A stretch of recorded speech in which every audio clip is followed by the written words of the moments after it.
Halo teman-teman, jumpa kembali di Inter Milanesia. Ini adalah sebuah channel yang diperuntukkan untuk membahas tentang ataupun berita-berita tentang klub kesayangan kita, Inter Milan. Baik teman-teman, saya ucapkan selamat kepada Interisti di seluruh belahan dunia manapun ya, belahan pulau manapun, karena Inter Milan telah berhasil mengalahkan Venezia dengan skor 1-0 ya. Satu-satunya gol dicetak oleh Matteo Darmian melalui sontekan bola muntah dari syutingnya Bung Lautaro Martinez. Jadi begini teman-teman, saat ini setelah kemenangan melawan Venezia, Inter Milan berada di klasemen kedua setelah sang pemuncak klasemen Napoli yang dipimpin oleh Conte. Jadi dari pertandingan Inter Milan lawan Venezia itu teman-teman ya, seperti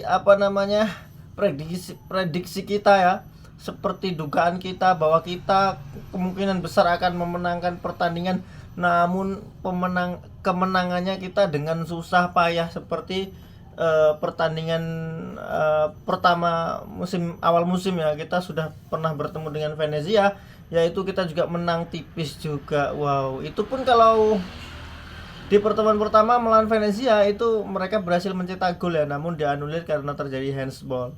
Dan akhirnya Inter Milan bisa memenangkan pertandingannya. Dan kali ini kembalilah kita bertemu dengan Venezia dan akhirnya bisa menang dengan skor tipis 1-0.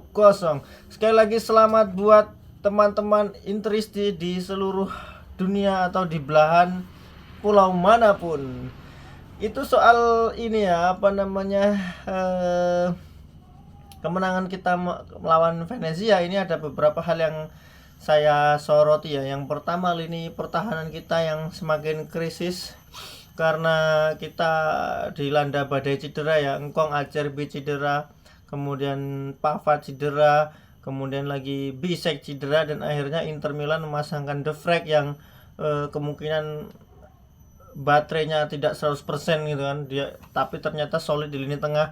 Kemudian Bastoni di sisi kiri dan si Darmian dia sudah lama tidak dimainkan di center back kanan ya. Karena apa teman-teman? Karena diisi oleh Pavard, dan juga kalau Pavard cedera diganti oleh Bisek. Bisek juga dia bisa bermain di tengah dan di kiri gitu. Tapi Darmian ketika ditempatkan di center back kanan, wah, ini malah menggila, bahkan berhasil mencetak satu gol dan satu-satunya gol penentu kemenangan Inter Milan melawan Venezia. Ini sih gila banget ya. Kemenangan kita dengan Venezia ini, walaupun Venezia itu tim papan bawah, bahkan dia di zona degradasi, tapi ternyata waduh keren banget Pak mainnya. Si siapa itu namanya, Pojan Palo itu ngeri juga Pak gitu kan.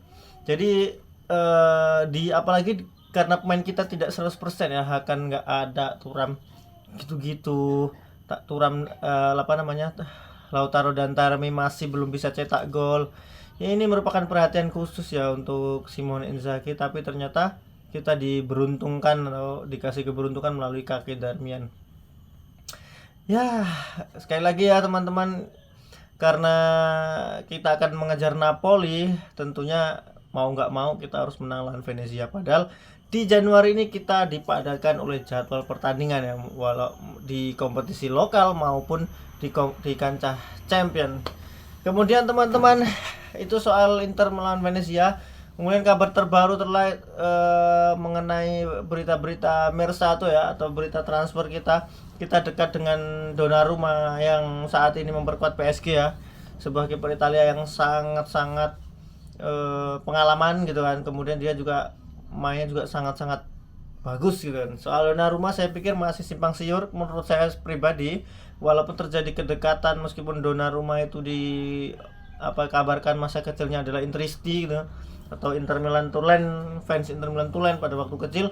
Saya rasa Inter Milan masih akan keberatan dengan gajinya. Gila Pak, gaji Donnarumma itu 13 juta euro gitu. Sedangkan pemain termahal dari Inter Milan ini 10 juta euro, ini berada di tangan Lautaro Martinez ya. Ini adalah gaji terbesar kita di Inter Milan. Apakah gaji Donnarumma 13 juta euro bisa diturunkan untuk bisa masuk skuad Inter Milan, ini memungkinkan. Tetapi ketika Donnarumma nggak mau menurunkan gajinya, maka ya berat gitu kan. Itu soal Donnarumma. Kemudian soal Davide Fratesi masih juga simbang siur, tapi Morata tuh sebenarnya nggak mau melepas kabar terbaru kan di sebuah wawancara. Sebenarnya Morata itu nggak mau melepas Fratesi ya, tapi ketika pemain ingin berkembang di klub lain dan mencoba pengalaman yang baru, klub ataupun Morata akan mendengarkan tawaran-tawaran. Ya, itu ya teman-teman informasinya mengenai klub kesayangan kita Inter Milan, mengenai pertandingan melawan Venezia. Kemudian kabar terbaru mengenai Donnarumma dan Davide Fratesi masih belum oke. Saya rasa belum cukup untuk kita membahas Fratesi dan Donnarumma karena akan ada berita-berita selanjutnya tentang perkembangan Mersato. Dan kemudian teman-teman, tanggal 16 kita juga akan melawan Bologna di laga tunda kita. Ini adalah PR juga bagi Inzaghi, bahwa musim kemarin waktu kita gagal Scudetto di musim 2022 ya, 2022-23 kita sempat digagalkan oleh Bologna, sehingga waktu itu AC Milan yang Scudetto. Kalau kemarin itu kesalahan kita adalah di Andre Radu ya, sang kiper yang melakukan blunder sehingga menghasilkan gol bagi Bologna. Mudah-mudahan ini tidak terjadi ya. Kita saksikan nanti di tanggal 16. Selamat kembali buat kemenangan Inter Milan. Mudah-mudahan Inter Milan tetap menang.